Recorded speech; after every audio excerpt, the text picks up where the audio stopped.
एक साधक ने अपने दामाद को 3 लाख रुपए व्यापार के लिए दिए। उसका व्यापार चल गया, लेकिन उसने रुपये ससुर जी को नहीं लौटाए। आखिर दोनों में झगड़ा हो गया। झगड़ा इस सीमा तक बढ़ गया कि दोनों का एक दूसरे के यहाँ आना जाना बिल्कुल बंद हो गया। धुणा व देश का आंतरिक संबंध अत्यंत गहरा हो गया। साधक हर समय हर संबंधी के सामने अपने दामाद की निंदा, निरादर व आलोचना करने लगा। उसकी साधना लड़खड़ाने लगी।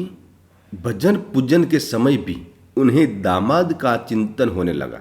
मानसिक व्यथा का प्रभाव तन पर भी पड़ने लगा। बेचैनी बढ़ गई। समाधान नहीं मिल रहा था।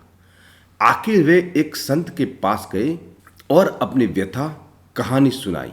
संत श्री ने कहा, बेटा, तू चिंता मत कर, ईश्वर कृपा से सब ठीक हो जाएगा। तुम कुछ फल व मिठाइयाँ लेकर दामाद के यहाँ जाना और मिलते ही उससे केवल इतना कहना, बेटा, सारी भूल मुझसे हुई है, मुझे क्षमा कर दो। साधक ने कहा, महाराज, मैंने ही उसकी मदद की है और क्षमा भी मैं ही मांगू।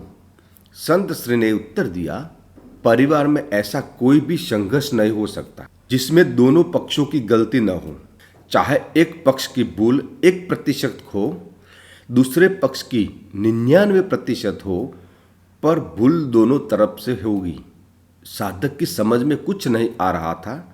उसने कहा, महाराज, मुझसे क्या भूल हुई? बेटा, तुमने मन ही मन अपने दामाद को बुरा समझा। अपने इस भूल से तुमने अपने दामाद को दुख दिया। तुम्हारा दिया दुख ही कई गुना हो तुम्हारे पास लौटा है। जाओ, अपनी भूलों के लिए क्षमा मांगो, नहीं तो तुम न चैन से जी सकोगे न चैन से मर सकोगे। क्षमा मांगना बहुत बड़ी साधना है। साधक की आंखें खुल गई। संत श्री को प्रणाम करके वे दामाद के घर पहुंचे। सब लोग भोजन की तैयारी में थे। उन्होंने दरवाजा खटखटाया। दरवाजा उनके दोहते ने खोला। सामने नाना जी को देखकर वह आवक सा रह गया और खुशी से झूमकर जोर जोर से चिल्लाने लगा, मम्मी पप्पा, देखो तो नाना जी आए हैं, नाना जी आए हैं। माता पिता ने दरवाजे की तरफ देखा। सोचा, कहीं हम सपना तो नहीं देख रहे। बेटी हर्ष से आनंदित हो उठी। ओहो हो, 15 वर्ष के बाद आज पिताजी आए हैं।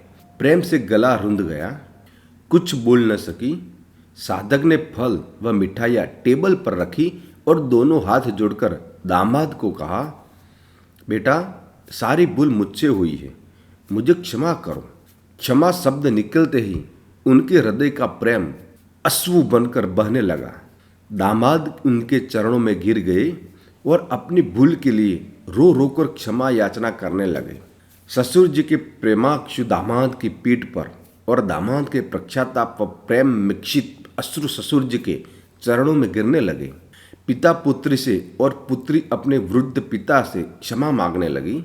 क्षमा व प्रेम का सागर फूट पड़ा। सब शांत चुप। सबकी आंखों से अविरत अश्रुधारा बहने लगी। दामाद उठे और रुपये लेकर ससुर जी के सामने रख दिए।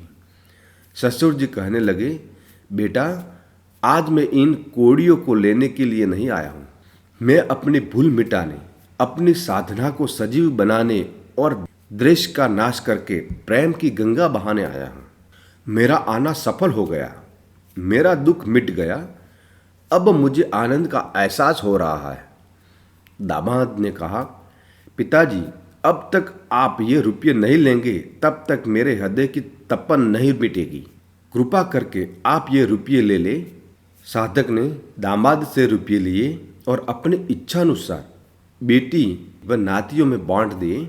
सब कार में बैठे घर पहुँचे।